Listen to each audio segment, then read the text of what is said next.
మునగాకు, ధనియాలు, వెల్లుల్లిపాయ, కరివేపాకు, జీలకర్ర, మెంతులు, పల్లీలు, అవిసె గింజలు, మినపప్పు, పచ్చిపప్పు.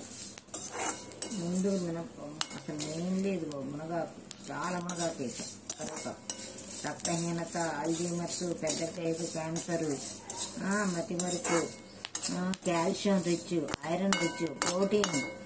అది వేరే ప్రోటీన్ అక్కర్లా మునగాకు తింటే.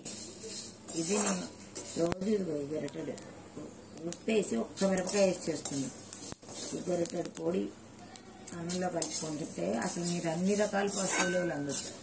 ఇక వెల్లుల్లిపాయ రేకులు కూడా పైన తక్కువ చేయకుండా బాగా వేపుతుంది. ఇనపబండిలు వేస్తే ఇంకా ఎఫెక్టివ్. నేను ఎప్పుడు ఇనపబండిలో వేయించేదాన్ని.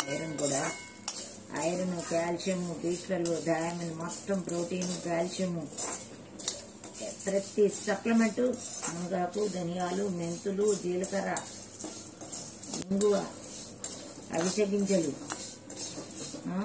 పల్లీలు, నువ్వులు వేసాను, మినపప్పు, పచ్చిపప్పు, హై ప్రోటీన్.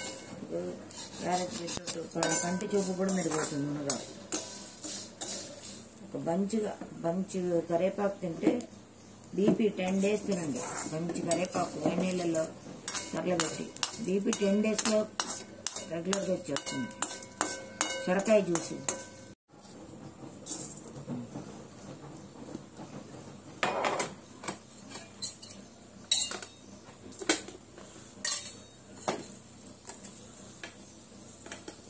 ఇవి కూడా వేస్తే కొంచెం కందిపప్పు, పచ్చిపప్పు, మినపప్పు, కొంచెం బలం. ఈ పొడి కాకరకాయ స్టఫింగ్, దొండకాయ స్టఫింగ్ పైన వెళ్ళిపోవడానికి సూపర్గా ఉంటుంది. ఈ గుట్టి కూడా అందులో కలిపితే చాలు.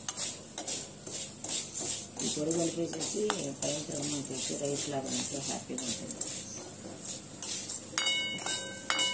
రుచిగా ఉండే ఏ ఆహార పదార్థమైనా ఆరోగ్యానికి హానిక.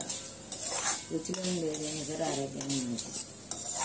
ఉప్పు తగ్గించి తింటే గుడ్ ఫర్ హెల్త్. అసలు ఉప్పు తీసేయండి.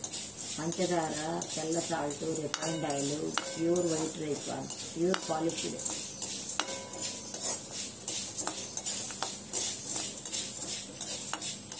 పిల్లలకి అసలు ఇందులో 4-5 బాదం పప్పులు కూడా వేసి పెడితే ఈ పొడి చాలా బలం. నేను చెప్తూనే ఉన్నాను.